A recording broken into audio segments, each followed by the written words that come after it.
بسم اللہ الرحمن الرحیم۔ آج کا سوال نماز کے حوالہ سے۔ سردیوں میں اکثر لوگ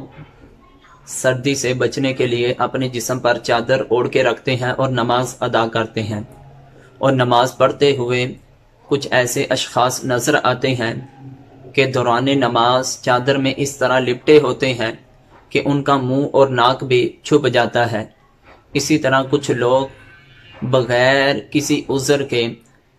نماز میں اپنے منہ اور ناک کو ماسک کی صورت میں چھپائے ہوتے ہیں۔ اگر کوئی آدمی چادر کی صورت میں یا ماسک کی صورت میں منہ چھپا کر نماز ادا کرتا ہے، اس طریقے سے چادر لی ہو کہ اس کا منہ بھی چھپ جائے اور ناک بھی چھپ جائے، تو اس طرح نماز پڑھنے کا شرعی طور پر حکم کیا ہے؟ شریعت ہم کو اس طرح نماز پڑھنے کی اجازت دیتی ہے یا شریعت نے اس عمل کو پسند نہیں فرمایا؟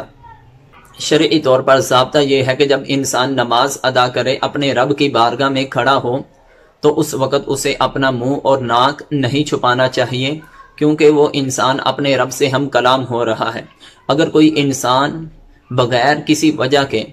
اپنے ناک اور منہ کو چھپا کر نماز ادا کرتا ہے تو اس کے لیے یہ نماز پڑھنا مکروہ تحریمی ہے، اور بہار شریعت کی پہلی جلد صفحہ نمبر 626 میں نماز کے مکروہات میں مسئلہ نمبر 19 کے تحت صاحب بہار شریعت اس مسئلہ کے بارے میں بیان فرماتے ہیں کہ اگر کوئی انسان ناک اور منہ چھپا کر نماز ادا کرتا ہے تو اس کا یہ عمل مکروہ ہے، یہ عمل شریعت کو پسند نہیں، اس کا عمل یہ مکروہ تحریمی ہے۔ مکروہ تحریمی کیا ہوتا ہے؟ مکروہ تحریمی واجب کے مقابل ہوتا ہے، یعنی اگر کوئی انسان نماز میں ایسا عمل کرتا ہے جو مکروہ ہے تو اس کی وجہ سے اس کی عبادت جو ہے وہ ناقص ہو جاتی ہے، اور کرنے والا گناہ گار ہوگا، اگرچہ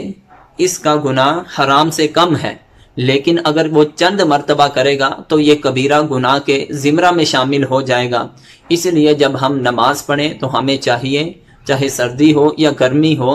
اپنے ناک اور چہرے کو، منہ کو چھپائے بغیر ہم نے نماز پڑھیں۔